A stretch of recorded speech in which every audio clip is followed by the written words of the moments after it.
네, 자, 시장의 이슈 속에서 투자 아이디어 함께 찾아보도록 하겠습니다. 오늘은 LNS홀딩스의 김선영 대표 나오셨습니다. 안녕하세요. 네, 반갑습니다. 네, 반갑습니다. 자, 월요일은 먼저 장기 투자자분들을 위한 포트 점검의 날이니까 포트 한번 점검하고 넘어갈까요? 네, 사실은 뒤에 좀 준비한 굉장히 중요한 내용이 있어가지고요. 오늘은 리뷰는 최소화시키겠습니다. 현재 저희 장기 포트 중에 유일한 손실걸 종목이요. SK바이오팜 있습니다. SK바이오팜 빠르게 한 종목 볼게요. 지난주 금요일 종가 기준으로 9.50% 정도 손실 중입니다. 오늘 0.87% 더 빠지고 있는데 사실 오늘은 이제 수급이 삼성전자 쪽으로 많이 몰리면서 이런 대형주들은 조금 밀릴 수밖에 없는 상대적으로 그런 날이기 때문에 큰 문제 없을 것 같고요. 지난주 막판에 목금 우리나라 지수는 불안정한 모습 보였지만 이제 SK바이오팜은 그래도 양봉을 만들어줬습니다. 따라서 크게 우리가 걱정할 필요는 없을 것 같고요. 이제 최근에 외국인과 프로그램 유입 매수 체크를 하면서 장기 포지션을 유지하시라는 의견 드리겠습니다. 네, 자, SK바이오팜 장기 포지션을 계속해서 좀 가져가는 전략이 좋을 것 같다라고 SK바이오팜까지 리뷰 한번 들어봤습니다. 자, 그러면 오늘의 이슈로 넘어가 보도록 하죠. 지난주에 또 언급을 해주셨다시피 대주주 양도세 부과 관련된 이슈로도 준비해 오셨죠? 네, 맞습니다. 네. 일단 미리 좀 부탁을 드리는 거는 제가 지금부터 말씀드린 내용은 여러분들 절대로 정치적으로 해석하시라고 말씀드린 거 아닙니다. 저는 개인 투자자들이 조금 더 유리한 환경에서 투자하실 수 있게 제가 이렇게 나름의 노력을 하는 거니까 그 부분만 중심적으로 좀 봐주시면 될 것 같아요. 자, 제가 지난주에 살짝 운만 띄우는 수준으로 과거의 대주주 양도세 대상을 확대할 때마다 코스닥의 스몰캡 시장은 연말에 항상 큰 영향을 받아왔다라는 말씀을 좀 드렸었는데요. 그리고 어차피 2023년이 되면은 금융투자소득세라는 게 생기기 때문에 굳이 세목이 바뀌니까 내년에 바꿔가지고 2년짜리 세목 만들지 마시고 그냥 지금 상태 유지하시면서 2023년에 한 번에 금융투자소득세로 가는 것도 참 좋을 것 같다라는 개인적인 의견을 좀 드린 적이 있습니다. 근데 일단 오늘은 한 단계 좀 올려서 제가 준비를 한번 해봤습니다. 지금부터 딱 10분 정도만 여러분들 집중해 주시고요. 쭉 들어보시면은 이대로 모른 척할 수준의 문제가 아니다라는 걸 여러분들이 다 공감하실 수 있을 것 같습니다. 사실 제가 오늘 가제를 준비하면서 상당히 좀 세게 준비를 했습니다. 근데 너무 세가지고 제가 최대한 순화해서 대주주 양도세 그냥 모른 척할 문제가 아니다라는 정도로 한번 정해봤는데요. 지난주에 기재부가 직접적으로 대주주 양도세에 대한 이야기 반응을 했습니다. 기존 내용에 대해서 변경시킬 이유가 없다. 일정이 다 부분 말하면서요. 그렇게 했고요. 사실은 이 내용을 보고 제가 이렇게 좀 세게 해야겠다. 저도 이제 한 단계 더 나가서 해야겠다라고 좀 결정했고요.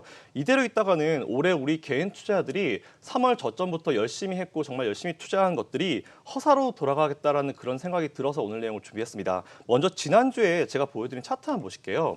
본화면은 2013년부터 2019년 12월 달 월봉입니다. 위에는 코스닥이고요. 아래쪽은 코스닥 스몰캡인데 보시면 2013, 15 매번 이제 양도세 그 비중이 대상이 이제 확대될 때마다 연말 보시면 이제 코스닥의 어떤 하락률보다 코스닥 스몰캡의 하락률이 훨씬 더 컸습니다. 심지어 2017년 같은 경우는 3.5% 코스닥이 연말 12월 달에 올랐는데 그때 코스닥 스몰캡은 0.64%가 밀렸습니다. 이거는 누가 보더라도 대놓고 연말에 그 기준이 나올 때마다 코스닥의 스몰캡들은 크게 영향을 받았다라는 결론이다라고 보시면 될 것 같고요. 아래 그래프가 스몰캡이죠? 네, 맞습니다. 코로나19 문제가 극에 달했던 지난 3월 달부터 사실 거의 시장에서 계속 매수를 하면서 시장을 버텨준 게 누굽니까? 누가 보더라도 개인 투자자입니다. 그건 누구도 부인할 수 없는 그런 사실이고요. 물론 그런 과정에서 많은 개인 투자자들이 과거와는 다르게 좀 수익을 많이 낸 것도 사실입니다. 근데 보시면은 그다음 화면 보시죠. 이거는 지난 3월 19일입니다. 최저점을 찍은 건 3월 19일이고 지난주 금요일까지 각 주체별로 누적 순매수 동향인데 보시면 개인들은 올해 26조 정도를 순매수했고요. 외국인들은 15조 가까운 14조 9,500억 정도를 순매도를 했고요. 기관은 12조 정도를 순매도했습니다. 이 말은 올해는 개인 없었으면 우리 시장 완전 죽었을 거다라는 어떤 강력한 증거가 될 수 있을 것 같고요. 현재 기관은 제가 말씀드린 대로 돈 없다 그랬죠. 시장 분위기대로 예수금은 역대급인데 펀드 자금 유출이 계속되는 게 더 이상 필요 없는 멘트 것 같고요. 외국인들은 투자 전략을 다 펴지 못하니까 마음대로 매수도 하지 못하는 그런 상황이 현재 연출되고 있습니다. 네, 자 그럼 이쯤에서 이 외국인들 포지션 한번 체크를 해보고 갈까요? 이제 2개월 전이네요. 한 7월쯤에 강달러의 시대가 무너진다 이런 이슈로 또 준비를 해 오셨었는데 말 그대로 최근 약달러가 계속해서 이어지고 원화 강세가 이어지면서 환율이 1,160원대까지 내려갔습니다. 외국인들 매수가 들어오는 게 당연한데 들어오고 있긴 하지만 생각보다 그렇게 큰 금액은 아니에요. 외국인들 외국인들 포지션 좀 어떻게 보고 계세요? 일단 네. 외국인들 들어오지 못한 이유는 정말 간단합니다. 왜냐하면은 또 여기서 공매도 이야기를 안 할 수가 없는데 여러분들 절대 오해하지 마십시오. 저는 공매도를 갖다가 지지하는 사람이 아닙니다. 팩트만 정확하게 전략을 말씀드리기 위해서는 공매도 설명을 드려야 되기 때문에 말씀드리는 겁니다. 일단은 외국인들은 투자 전략을 항상 구사를 하면서 이제 투자를 진행하게 되는데요. 네. 외국인 마찬가지, 모두 다 마찬가지죠. 여러분들이 이 전략을 분명히 정확하게 알고 있어야 됩니다. 상대방이 어떤 거를 이제 전략을 취하는지 우리가 알아야지 그거에 맞춰서 우리도 대응 전략을 바꾸기 때문에 저희가 일단 기본적으로 제가 이 내용을 준비했고요. 지난주 연준에서 그 2022년에서 2023년까지 1년 더 최저금리 수준을 유지하겠다라는 그런 멘트를 했습니다. 그러면 당연히 상식적으로 달러가 시장에 더 많이 풀려 있죠, 원화보다. 그렇기 때문에 달러가 당연히 가치가 떨어지는 것은 상식입니다. 경제학의 기본 시스템에 의해서 기본 상식이고요. 혹시 이 내용이 궁금하신 분들은 7월 27일 날 제가 이 내용을 했으니까 다시 보기 한번 봐주시면 될 것 같고요. 혹시 달러를 지금 투자하고 계시는 분들께 제가 잠깐 팁을 드리면 대기입니다. 더 떨어질 겁니다. 그러니까 아직까지 대기하시라는 말씀드리고요. 네. 외국인들의 기본적인 투자 전략에 대한 이미지를 이제 막 주식 투자 시작하시는 분들도 이해하실 수 있고 정말 쉽게 제가 한번 준비했으니까 이거 한번 꼭 기억해 보시면 될 것 같습니다. 제가 준비한 이미지 한번 보시죠. 기본적으로 외국인들과 기관들은 우리 개인들과 다르게 투자합니다. 어떤 방식이냐면 양쪽으로 같이 매수를 합니다. 그렇죠. 보시면은 네. 위쪽 상방 쪽으로 가는 거는 일반 주식 매수 혹은 뭐 CB나 BW도 매자니를 투자하는 방법이 있고요. 그리고 두 번째로 콜옵션 같은 걸 매수하는 방법 등등 있고요. 그리고 이거와 함께 같이 전략을 취하는 게 숏, 우리가 일반적으로 알고 있는 공매도죠. 그리고 네. 풋옵션 등등을 같이 합니다. 왜냐하면은 시장이 올라갈지 빠질지 아무도 모르기 때문에 양쪽을 같이 매수하면서 올라가든지 떨어지든지 항상 수익을 낼 수 있는 그런 전략을 취하는 것이 당연히 이제 그들의 전략인데 어쨌든 이제 양방향 해칭 트레이딩이라고 보통 얘기를 하는데 이거를 통해서 위험 분산을 하고 현재는 숏이 불가능하니까 외국인들이 우리나라 쪽에 투자하는 걸 좀 기피한다라고 보시면 될 것 같습니다. 네.